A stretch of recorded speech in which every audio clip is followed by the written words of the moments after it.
शीला जैन, राजीव जैन, बिट्टू, ज्योति जैन, भूपेंद्र जैन, रचिल जैन, सुनील जैन, शिल्पा जैन, पंकज जैन, वंदना जैन, प्रियांश जैन, श्रियांश जैन, प्रियल जैन, अंशित जैन, अविरल जैन, विधि Jain, Arnav Jain, Riddhi Jain, F1U 114-115 Pitampura. Shri Arun Jain, Shrimati Rekha Jain, DU 28 Pitampura. Shri Suresh Chand Jain, Shrimati Shanti Devi Jain, Shri Sanjay Jain, Shrimati सपना Jain, Shri Naresh Jain, Shrimati Meenu Jain, Namit Jain, Paras Jain, DU 97 Pitampura. Shri Rajesh Jain चावल वाले, श्रीमती पुष्पा जैन, श्री अनुज जैन, श्रीमती तमन्ना जैन, श्री अमन जैन, श्रीमती मेघा जैन, FD 29 पीतमपुरा। श्रीमती बिरमा देवी जैन, धर्मपत्नी स्वर्गीय Shri Lalchand Jain, Shri Sunil Jain, Shrimati Kusum Jain, Shri Saurabh Jain, Shrimati Sonal Jain, Shri Mayank Jain, Shrimati Divya Jain, master Vihaan Jain, baby Maysha Jain, DU 43 Pitampura. Shri Hemchand Jain परिवार, Shri Pradeep Jain, Shrimati Ruma Jain, Shri Rajat Jain, Shrimati Anshu Jain, master Hridyansh Jain, FU 8 Pitampura. Shri Anil Kumar Jain, Shrimati Rekha Jain, Shri Kartik Jain, Shri Kunal Jain, F1U 137 Pitampura. Shri Santosh Jain, Shri Sanjay Jain, Shrimati Kavita Jain, कुमारी श्रावी जैन, श्री रजत जैन, DU 49 पीतमपुरा।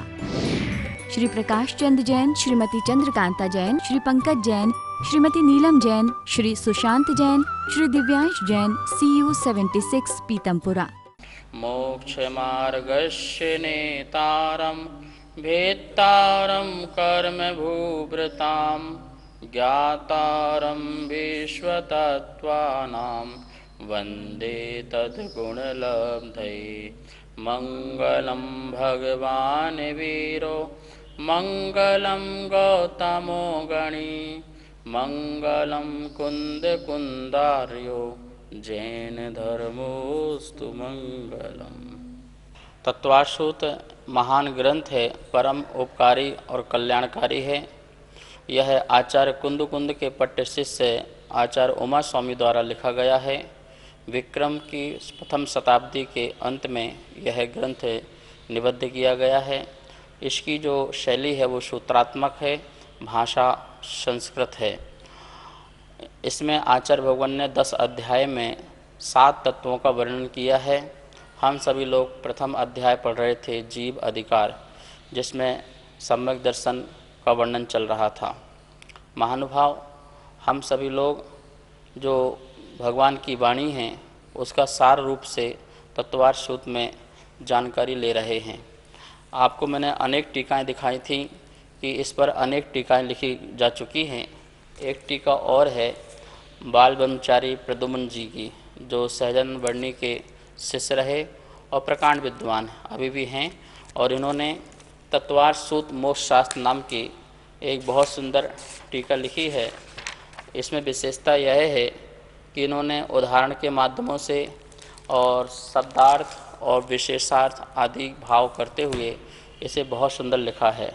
आप इसे पढ़ेंगे तो आपको बहुत इसमें नॉलेज मिलेगा, ज्ञान मिलेगा। सूत्र नंबर 9वां चल रहा था और हम सब लोग इसको पढ़ रहे थे। मति सुता बधि मनः परः केवलानिज ज्ञानम। एक बार बोर्ड के माध्यम से सूत्र को देखते हैं और फिर इसका अपन अर्थ समझते हैं। तो आपने देखा तत्वार्थ सूत्र प्रथम अध्याय, पहले अध्याय का 9वां नंबर सूत्र है। मति श्रुता बधि मनः परः केवलानिज ज्ञानम। मति श्रुता बधि मनः परः केवलानिज ज्ञानम। मति श्रुत अवधि मना परः और केवलानिज, यह ज्ञान। मति ज्ञान, सबके साथ लगाते जाएंगे ज्ञान। मति ज्ञान, श्रुत ज्ञान, अवधि ज्ञान, मनः परः ज्ञान और केवल ज्ञान। इस प्रकार से इसमें 5 प्रकार के ज्ञान की बातें की। अब अपन इसके बारे में समझते हैं। आत्मा की निज शक्तियाँ की अभिव्यक्तियाँ यहाँ 5 ज्ञान रूप में दी हैं आचार्य भगवान ने। आत्मा एक ज्ञान गुण से सहित है जो जानता है। जानना इसका लक्षण भी है। आत्मा का लक्षण बना हुआ है, तो किससे लक्षण बना है? जो जानता देखता है उसे आत्मा कहते हैं। ये आत्मा की अपनी निज शक्ति है। इसे अन्य से प्रकट करना या स्वयं पराधीन बनाना है। इसलिए हम ये न कहें कि ये कर्मजन्य ज्ञान हैं तो ये आत्मा के ही ज्ञान हैं, कर्म इसमें निमित्त बनते हैं। अभी अपन मति ज्ञान, शुद्ध ज्ञान, अवधि ज्ञान, मनः परय ज्ञान, ये 5 प्रकार के जो ज्ञान पढ़ रहे हैं वो आत्मा की भिन्न भिन्न अवस्थाएं हैं। जैसे जैसे कर्म में आवरण दूर होते जाते हैं और वैसे ही वैसे हमारे अंदर ज्ञान की जो प्रकटता है वह प्रकट होती जाती है, प्रकाश प्रकट होते जाता है, हमारा उघाड़ होते जाता है, आत्मा में वह ज्ञान जो है प्रकट रूप से दिखने लगता है। महानुभाव, जो जितना मोही आत्मा होगा, जितना तीव्र कषाई जीव होगा, उस जीव में उतना ही ज्ञान में आवरण डलता है, दर्शन में आवरण डलता है। हम जितने मंद कषाई होंगे, अर्थात पूर्ण मंद कषाई के साथ साथ पूर्ण कषाय का अभाव हो जाएगा, तो केवल ज्ञान आदि प्राप्त हो जाएगा। इस बात को ध्यान में रखते हुए हम अपने ही निज शक्ति पुरुषार्थ से अपने ज्ञान को प्रकट करने के लिए हमें कषायों का अभाव करना चाहिए। क्रोध, मान, माया, लोभ, हमारे अंदर अनंत ज्ञान है, इन कषायों के कारण हमारा ज्ञान और दूषित हो जाता है। जो जितना कषाय को नष्ट करता जाता है उसका उतना ज्ञान बढ़ता जाता है। अनपढ़ आदमी भी शास्त्र लिख देते हैं, जिसने आज तक आ ई नहीं पढ़ा है पर वो अनपढ़ हैं, लेकिन उसने कषायों को मंद करते इतनी उत्कृष्ट साधना की कि वह ज्ञान पूर्ण रूप से प्रकट होने लगा। आपको पता है शिवभूति मुनिराज, जिनको याद भी नहीं होता था, स्मरण शक्ति भी नहीं थी, लेकिन उनको भी केवल ज्ञान की प्राप्ति हो गई। तो वो जो केवल ज्ञान की जो प्राप्ति हुई वह अपने आंतरिक ध्यान और साधना और ज्ञान के प्रभाव से। तो हम कर्मों को दूर करें, कषायों को दूर करें, इसके लिए पुरुषार्थ करना चाहिए। यहाँ पर अपन 5 प्रकार के ज्ञान पढ़ रहे हैं और इसको अपन स्लाइड के माध्यम से देखते हैं। यहाँ पर आपको लिखा है मति ज्ञान, अपन ने कल भी देखा था मति ज्ञान। तो मति ज्ञान कैसे लिखा है?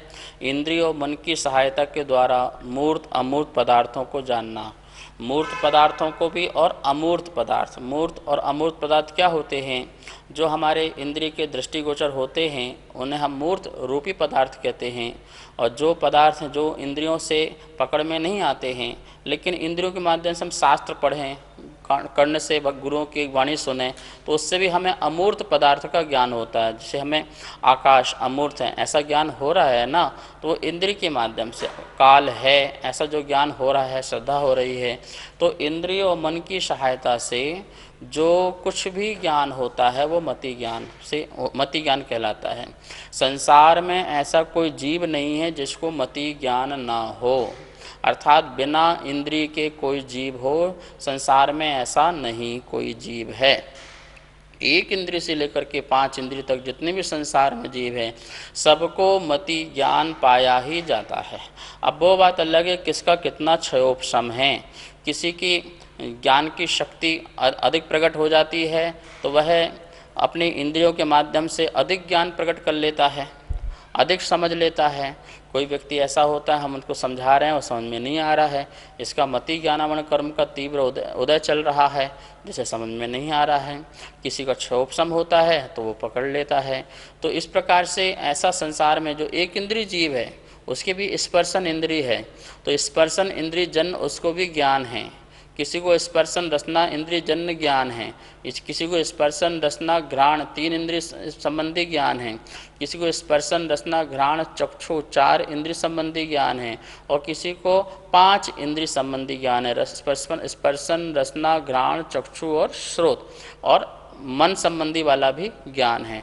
तो इस प्रकार से 5 इंद्रियों मन की सहायता से जिसको हमें ज्ञान हो जाए, सुख दुख का वेदन आदि भी हो जाए, उसे अपन मति ज्ञान कहेंगे। तो मति ज्ञान के बल से पदार्थों को हर व्यक्ति अपनी अपनी क्षमता के अनुसार जानता है। ये मति ज्ञान किसका है? आत्मा की ही एक ज्ञान की पर्याय है। ठीक है, उदाहरण के लिए देखिए, यहाँ पर आपको उदाहरण दिख रहे होंगे। क्या लगा है? जैसे अपन हाथ से रुमाल को छूना, तो जैसे अपन स्पर्श करते हैं तो अपन को रुमाल का ज्ञान हो जाता है। अन्य पदार्थ का भी ज्ञान हो सकता है। स्पर्श संबंधी 8 प्रकार के ज्ञान होते हैं, हल्का, भारी, कठोर, नरम, ठंडा, गरम, रूखा, चिकना। ये जो 8 प्रकार का जो हमको ज्ञान होता है वो स्पर्शन इंद्रिय संबंधी से ज्ञान होता है, ठीक है ना। रसना इंद्रिय से चख के बताना इसका स्वाद कैसा है, तो उस स्वाद के बारे में बताते हैं, तो रसना इंद्रिय। तो ये पांचों की पांचों जो इंद्रियां हैं, इस बात को ध्यान रखना, ये ज्ञान नहीं है, 5 इंद्रिय ज्ञान नहीं है। इनके माध्यम से आत्मा को जो जानकारी प्रकट होती है वो ज्ञान है, ठीक है ना। चश्मा ज्ञान नहीं है, पर चश्मा के माध्यम से देखा जाता है, इसलिए आँख भी ज्ञान नहीं है। ये तो जड़ हैं, जड़ की अवस्थाएं हैं, इनकी जो रचना है वो जड़ रूप है। तो जड़ क्या है, चेतन नहीं हो सकता है। चेतन तो आत्मा है जो जानती है। तो इस प्रकार से सूंघ करके, छू करके, चख करके, आँखों से देख करके और कानों से सुन करके जो कुछ भी ज्ञान होता है उसे मति ज्ञान कहते हैं। मतलब कि एक जानने की जो शक्ति है उस शक्ति का नाम क्या दें आचार्य भगवान, तो मति और ज्ञान। मति मतलब मन, मति मतलब मन, जो मन से जो चीज़ सोची जाए, विचारी जाए, अथवा इंद्रियों के माध्यम से देखी जाए, सुनी जाए, चखी जाए, उसे अपन मति कहते हैं। ऐसा ज्ञान मति ज्ञान, ठीक है ना। 2 संबंधी हो गए, द्रव इंद्रिय और भाव इंद्रिय। भाव इंद्रिय मतलब आत्मा की ज्ञान की अवस्था, उसे कहेंगे अपन भाव मन।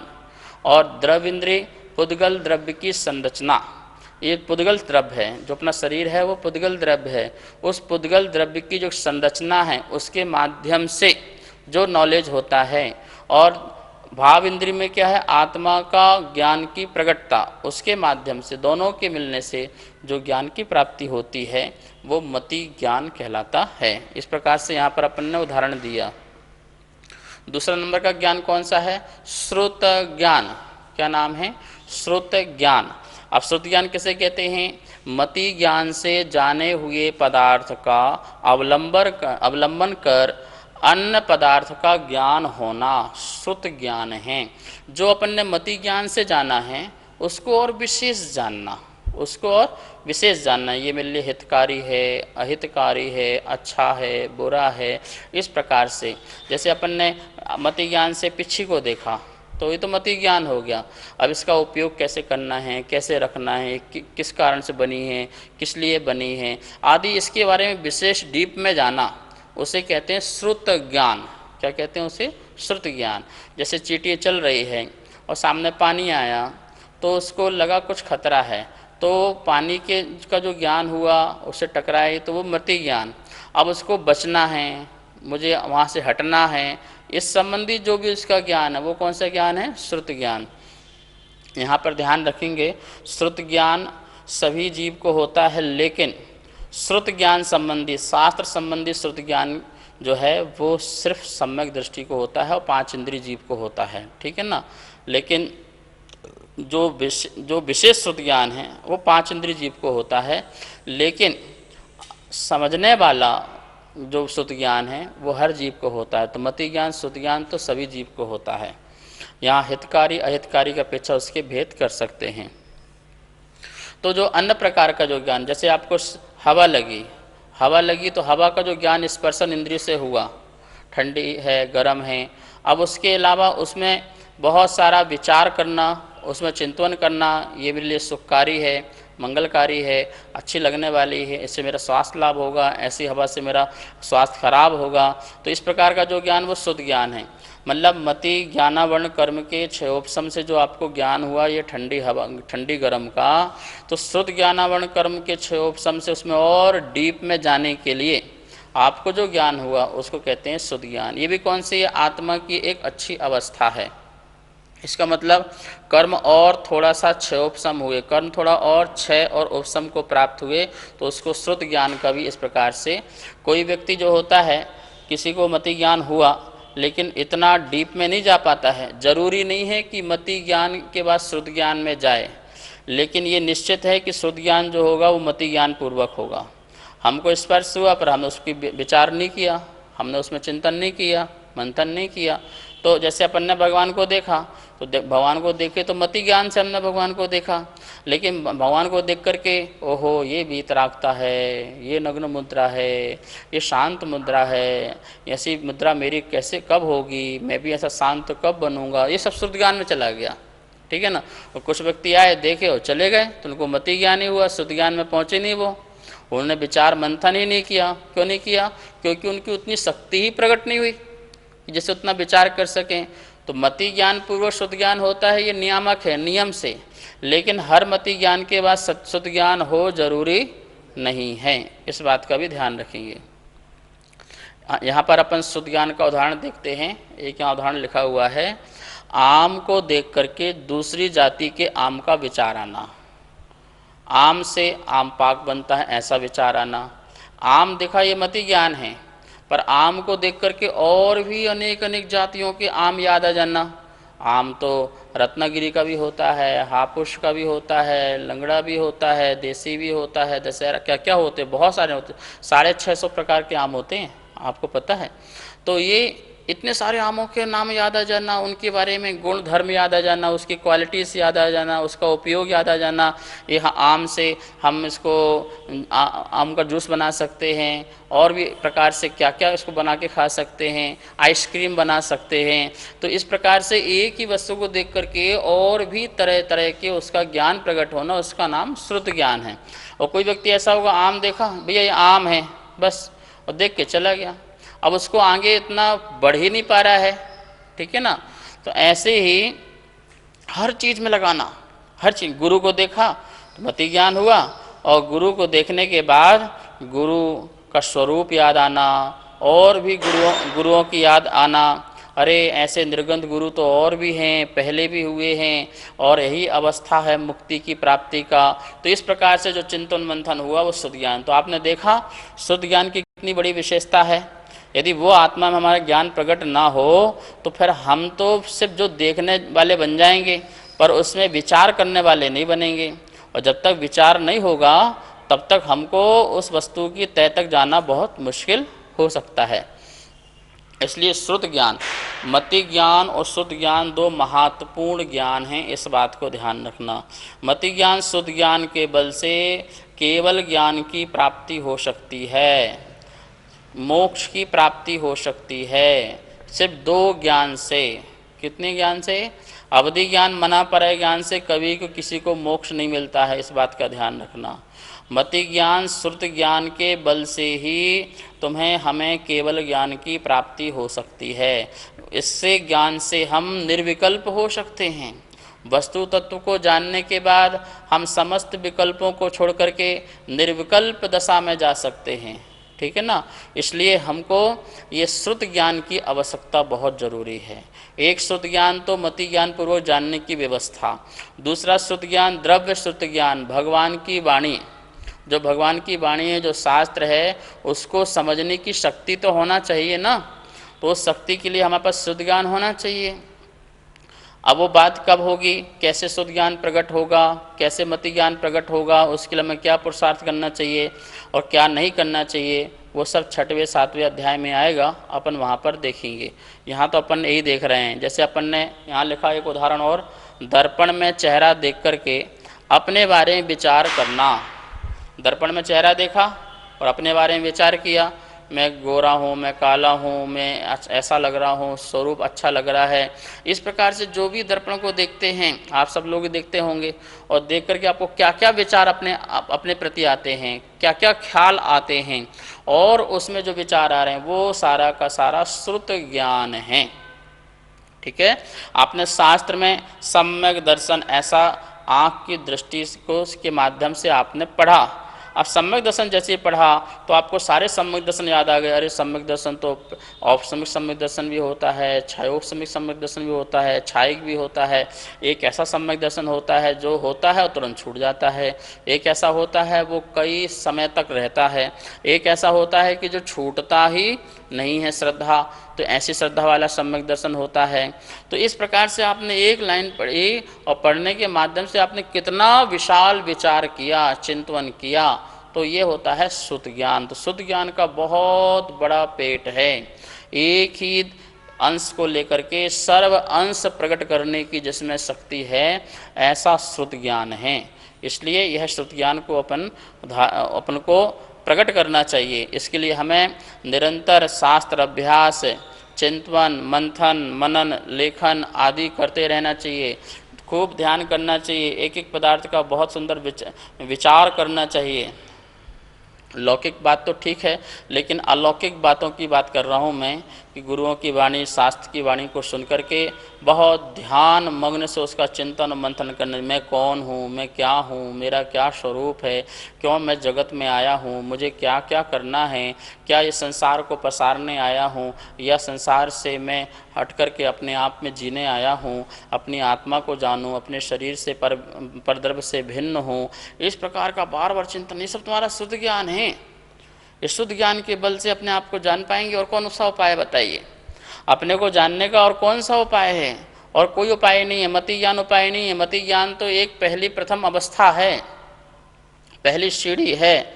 लेकिन निर्विकल्पता, भेद विज्ञानता, वीतरागता, सम्यक चारित्रा प्रकट होगी तो तुम्हारे शुद्ध ज्ञान के बल से होगी। इसलिए हमें उसको अच्छी तरह से समझना चाहिए। यहाँ पर विशेष लिखा हुआ है, यहाँ पढ़िए, देख के लिखा है, बिना मति ज्ञान श्रुत ज्ञान नहीं होगा। जो मैंने आपको पहले बताया कि बिना मति ज्ञान के श्रुत ज्ञान नहीं होगा। दूसरी बात क्या लिखी है, श्रुत ज्ञान के बाद पुनः श्रुत ज्ञान हो सकता है। एक श्रुत ज्ञान हुआ तो दूसरा श्रुत ज्ञान हो सकता है। एक विचार आया, फिर उसके बाद दूसरा विचार आ सकता है, तीसरा विचार आ सकता है, चौथा, अनंत विचार आ सकते हैं। एक के बाद अनंत विचार आते रहें तो वो क्या होगा, एक शुद्ध ज्ञान के बाद दूसरा शुद्ध ज्ञान हो सकता है। यहाँ लिखा है हर मति ज्ञान के बाद शुद्ध ज्ञान हो ही, ऐसा कोई नियम नहीं है कि हर मति ज्ञान के बाद शुद्ध ज्ञान हो, लेकिन जो शुद्ध ज्ञान होगा वो मति ज्ञान पूर्वक होगा, ये निश्चित है। तो इस प्रकार से यहाँ पर अपन ने ये दो ज्ञान पढ़े। आचार्य श्री नमोस्तु, जिसके आँख नाक कान नहीं होते हैं उसको ज्ञान होता है या नहीं होता है? सबसे पहले तो हमें ये समझना चाहिए कि ज्ञान किस में होता है। ज्ञान आँख नाक कान में नहीं होता है, ज्ञान तो आत्मा में होता है। ये आत्मा की निज वस्तु है, आत्मा की एक अवस्था है, ये इंद्रियों की अवस्था नहीं है। इंद्रियां तो बिल्कुल जैसे चश्मे की तरह हैं, जैसे चश्मा लगाने से हमको आँख के माध्यम से दिखता है, ऐसी जो ये आँख भी एक चश्मा है, समझ लो। आँख भी एक खिड़की है जिससे आत्मा देखती और जानती है संसार अवस्था में। अब जिसके आँख नाक कान नहीं है तो सिद्ध भगवान देखिए, अब सिद्ध भगवान तो शरीर नहीं है, वो तो अशरीरी है, तो वो जानते नहीं जानते, वो तो संपूर्ण जानते हैं, पूरा लोकालोक जानते हैं। तो उनके जानने में आ रहा है, हर वस्तु का स्वाद ज्ञान में आ रहा है। स्वाद लेते नहीं है पर स्वाद का ज्ञान तो हो सकता है ना। सूंघते नहीं है पर सूंघने का जो कार्य है, ज्ञान है, उनको तो उसका ज्ञान हो सकता है ना। इसका किसकी खुशबू है, किसकी बदबू है। तो इस प्रकार के आत्मा के माध्यम से समस्त द्रव्य और उनकी पर्यायों का जिनको ज्ञान हो जाता है, वो ऐसे शरीर रहित इंद्रिय रहित जीवों को भी होता है। इसलिए आँख नाक कान होंगे तो ज्ञान होगा, ऐसा नहीं है। बस इतना सा अंतर है, हम अनादिकाल से कर्म सहित आत्मा हैं, जिसके कारण क्या है, थोड़ा कर्म का आवरण है। तो उस आवरण के निमित्त से हमें थोड़ा थोड़ा सा ज्ञान अपना प्रकट होता है। हम अपनी शक्ति को आजमाएं, शक्ति को देखें तो वह ज्ञान पूर्ण रूप से केवल ज्ञान के रूप में प्रकट हो सकता है। अब अरहंत भगवान हैं, वो आँख से कान से आदि उनको कोई मतलब नहीं है, फिर भी उनको संपूर्ण ज्ञान हो जाता है। इसलिए अपनी वस्तु निज वस्तु है ज्ञान, उसके लिए किसी इंद्रियों की जरूरत नहीं है। नमोस्तु आचार्य श्री, भाव शुद्ध ज्ञान और द्रव्य शुद्ध ज्ञान किसे कहते हैं? भाव शुद्ध ज्ञान और द्रव्य शुद्ध ज्ञान, आत्मा की जो निर्मल अवस्था है जानने की, उसे अपन भाव शुद्ध ज्ञान कहते हैं। द्रव्य शुद्ध ज्ञान भगवान की जो वाणी है, वह भगवान की जो वाणी द्वासांग रूप में जो है समस्त वाणी, वह द्रव्य शुद्ध है। शास्त्र जो अपन शास्त्र पढ़ते हैं, शास्त्र में लिखा हुआ उसको पढ़ के अपन जो समझते हैं, तो शास्त्र के माध्यम से या गुरु के मुख से सुन करके समझना, तो गुरु के मुख से भी द्रव्य सूत्र समझा जा सकता है। तो ये सब द्रव्य मतलब जो दूसरे के माध्यम से ज्ञान हो वह द्रव्य सूत्र है, और जो अपनी आत्मा की विशुद्धि से ही आत्मा में प्रकट हो जाए, समस्त द्वासांग प्रकट हो जाए, नॉलेज प्रकट हो जाए, उसे कहते हैं भाव श्रुत। इस द्रव्य सूत्र और भाव सूत्र का यही महत्व है। इसके माध्यम से हम अपनी आत्मा को जान सकें पर से भिन्न, पर द्रव्य से अलग होकर के अपनी आत्मा को समझ सकें, ये उद्देश्य है। इस आत्मा को कैसे परमात्मा बनाना है, यही हमारा परम लक्ष्य है। तो इस प्रकार से आत्मा की ज्ञान की अवस्था जो है उसे भावश्रुत कहेंगे, जिसमें द्वासांग रूप ज्ञान अपनी आत्मा में झलक रहा है। और जो भगवान की वाणी को गणधर आदि द्वारा लिखा गया है और आचार्यों द्वारा लिखा गया है, उस शास्त्र के माध्यम से अपने को जानना आदि वो अपना द्रव्यश्रुत कहलाता है। तो ये ज्ञान की महत्वता जो है, 1 इंद्री, 2 इंद्री, 4 इंद्री और 5 इंद्री सभी जीवों में पाया जाता है। 1 इंद्री जो जीव है, अक्षर के अनंतवे भाग व ज्ञान निरावरण है उसको भी इतना ज्ञान तो उसको भी है। धीरे धीरे वह 2 इंद्रिय आदि पर्याय में जाकर के उसका ज्ञान विकसित होता है। 3 इंद्रिय में जाता है तो और ज्ञान विकसित होता है। 4 इंद्रिय पर्याय को धारण करता है तो और ज्ञान विकसित होता है। और 5 इंद्रिय पर्याय मनुष्य, त्र्यंच, नारकीय, देव बनता है तो उसका और भी ज़्यादा क्या बोलते हैं, ज्ञान विकसित होता है। जितनी जितनी इंद्रियां बढ़ती जाएंगी उसका उतना उतना ज्ञान विकसित होते जाता है। हमें कभी भी जो 5 इंद्रिय आदि जो जीव हैं उनका कभी हनन नहीं करना, क्योंकि बहुत बड़े पुरुषार्थ करके आए हैं। वैसे तो किसी भी जीव को मारना नहीं है, हमें इस बात का ध्यान रखना है, लेकिन 5 इंद्रिय जीव की हमारे द्वारा हत्या होती है तो उसका महापाप होता है। क्यों? किसी ने इतना बड़ा ज्ञान प्रकट किया और आपने उसको मारा, तो संक्लेश परिणाम होकर फिर वो 1 इंद्रिय में चला जाएगा, जड़ रूप हो जाएगा, ज्ञान शून्य जैसा जीव हो जाएगा वो, क्योंकि वो अपने आत्मा परमात्मा को समझ नहीं पाता है। अब ये पेड़ पौधों के पास जाकर के आपको समझाने का प्रयास करोगे तो समझ में थोड़ी आएगा, लेकिन हम आपको समझाएं, मनुष्य को समझाएं, 5 इंद्रिय जीव को समझाएं तो उन्हें समझ में आता है। इसका मतलब उनका जो आवरण था वो थोड़ा हटा हुआ है, इसलिए आत्मा उसको समझ रही है, जान रही है। और भव्य जीव हो, आसन भव्य जीव हो, तत्व की प्रति रुचि प्रकट हो जाए, कसाई की मंदता हो तो उसे सम्यक दर्शन भी हो जाता है, सम्यक ज्ञान भी हो जाता है और सम्यक चारित्र को भी धारण कर लेता है। इस प्रकार से यह ज्ञान की बहुत महत्वता है और इस शुद्ध ज्ञान और मति ज्ञान को अपन ने समझा। अब अपन कल अवधि ज्ञान आदि को समझेंगे। अब हम सब लोग जिनवाणी स्तुति करेंगे। जावाणी के ज्ञान से सूझे लोकालोक, सो वाणी मस्तक धरो सदा देत हो धोक। हे जिनवाणी भारती तो हे जपो दिन रेन, जो तेरा सरना धरे सो पावे सुख चैन। सभी को बहुत बहुत मंगल आशीर्वाद। सुनीत जैन, नीरज जैन, विभोर जैन, इति जैन, सर्वांग जैन, चारू जैन, गौरव जैन, दर्श जैन, अनिकांत जैन, कोकिला जैन, कनिका जैन, गौरव जैन, अर्घ्य जैन, नितिका जैन, मयूर जैन, पर्व जैन, अदिति जैन, सामवेद, तिलका देवी जैन, मनोज जैन, उषा जैन, सुनीत जैन, नीरज जैन, अनिकांत जैन, कोकिला जैन, राजीव जैन, वंदना जैन, राजीव जैन, वंदना जैन, वरुण जैन, पूजा जैन, वाणी जैन, श्रीमती कमलेश जैन, धर्मपत्नी स्वर्गीय श्री श्रीपाल जैन, परिवार QU 149C, पीतमपुरा, दिल्ली। श्रीमती आशा जैन, धर्मपत्नी श्री सुखमाल चंद जैन, चावल वाले। श्री रवि जैन, श्रीमती डिम्पल जैन, श्री अमित जैन, श्रीमती मीतू जैन, श्रेय जैन, अर्पित जैन, कनिका जैन, आदित्य जैन, FU 71, पीतमपुरा, दिल्ली। श्रीमती केला जैन, श्री जगदीश राय जैन, श्रीमती उषा जैन, श्री कुलभूषण जैन, श्रीमती प्रीति जैन, श्री संजय जैन, मोनाल जैन, हाद्विक जैन, साक्षी जैन, DU 5, पीतमपुरा, दिल्ली। श्री संजय जैन, श्रीमती रचना जैन, श्री सक्षम जैन, श्री उत्कृष्ट जैन, श्री दीपक जैन, श्रीमती स्वाति जैन, उन्नति जैन, आगम जैन, F1U1, पीतमपुरा। श्री अजय कुमार जैन, श्रीमती सुमन जैन, श्री अभिषेक जैन, श्रीमती दिव्या जैन, मास्टर लवित जैन, BU 101, पीतमपुरा।